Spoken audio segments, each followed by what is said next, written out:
Soulful Lotus. As you probably know, for those who have seen my channel, I do songwriting and singing, and they're all my original songs, and they're all about story about my personal journey, mental health awareness, and neurodiversity acceptance, because I value people to feel loved, accepted, and not feel ashamed about their condition and get the help they need. So I'm going to talk about how I overcome with my mental health and what got me inspired to be a songwriter and a singer, and what is my purpose as a songwriter and a singer.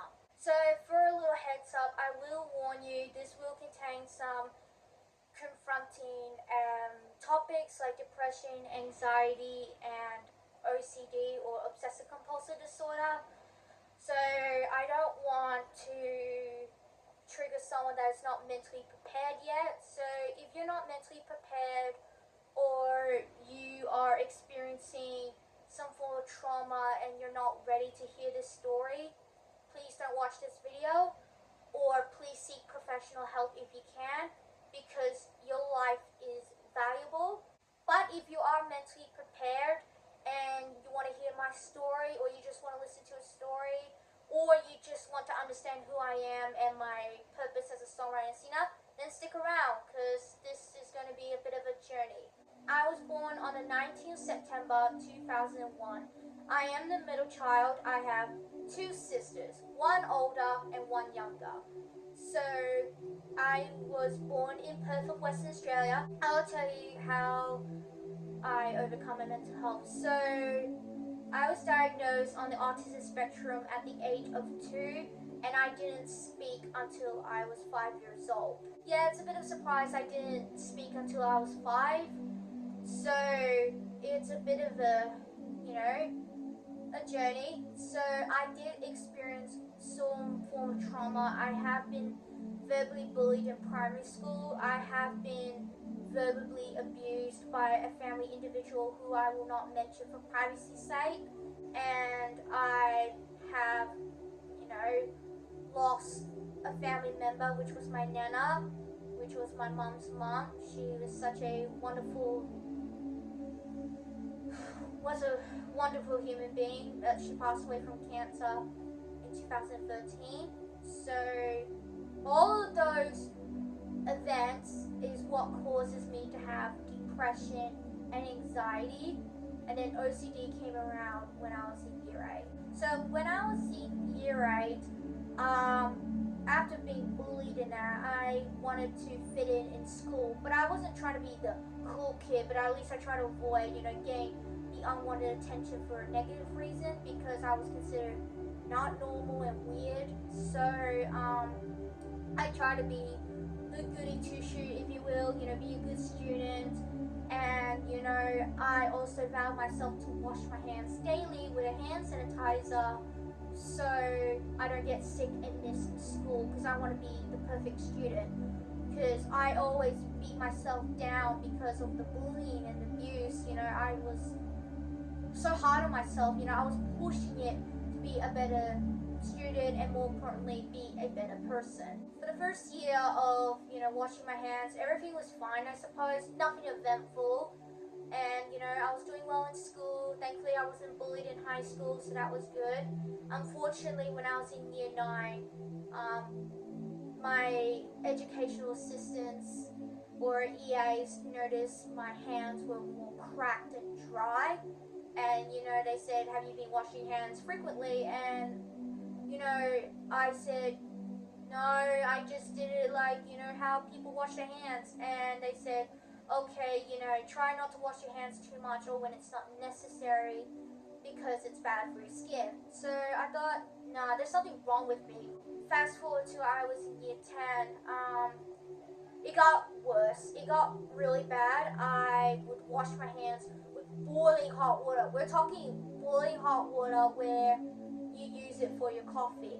And I was convinced, if I don't wash my hands with boiling hot water with soap, someone in my family is going to die, because as I mentioned, my nana passed away from cancer, and my OCD twisted those thoughts. Basically, my thoughts was like being twisted from the experience of losing Nana from cancer to germs and washing hands. So it got mixed into a cake of disaster. I like to call it the cake of disaster.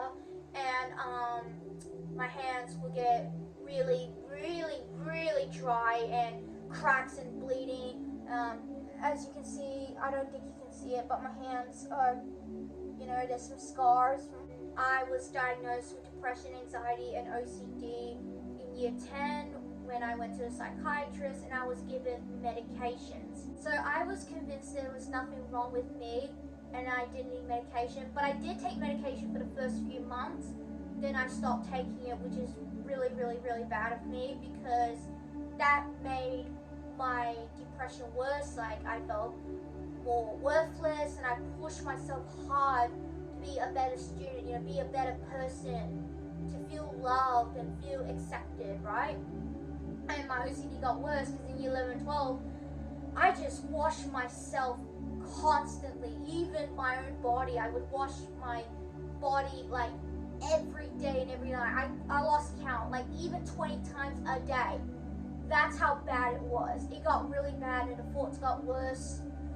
And teachers noticed my OCD and some students were concerned. Although a few students did make fun of my OCD, which wasn't great at all, but some people don't understand mental health, and I hope they learn from it. I did manage to graduate in 2019, and then when 2020 came, things got really bad, like it went down south. I was studying for tourism at TAFE, and it was around March or April. We were forced a lockdown. It was on the 13th. I know it was on the 13th, but I wasn't sure which month. I think it was March or April. Pretty sure it was March. That's when we were forced a lockdown because guess who showed up? COVID-19. I was forced to, study at home, and do online classes, and it was really stressful. And that's when OCD got really bad, where my OCD said like the lines of, number 13 is bad because, the 13th of March or April is when the COVID lockdown happened. If I don't sleep in on the 13th, my family's going to die. Like, someone in my family or I was going to die or get cursed. So I had to sleep in on the 13th of every month. So like, April 13th, May 13th, June 13th, so on and so forth. So I was forced to sleep all day and all night. Didn't do any activities besides going to the bathroom or get a drink. And this happened for the next few years, and it got even worse when my parents split up in 2021, and my mom had to go to hospital due to an incident. But my mom is alright now, so I love you, Mom. So it was really hard, and I didn't take medication, which is really bad of me because I was ashamed. I was ashamed about having mental health problems, but I was also in denial. Like, it's like a mix of denial, like, I'm fine, but then on the other hand, there's something wrong with you, and you need help, but you fear of getting judged or ridiculed. When 2022 came around, I went to a psychiatrist. They weren't happy with, not taking medication, so I was forced to take medication. My mom had to watch me take medication, and it wasn't fun because I was convinced I was fine, and that something bad's going to happen if I take medication, because I was convinced if I take medication, I'm going to die from overdose. So I think the fear of death is what triggered my OCD, so that didn't help.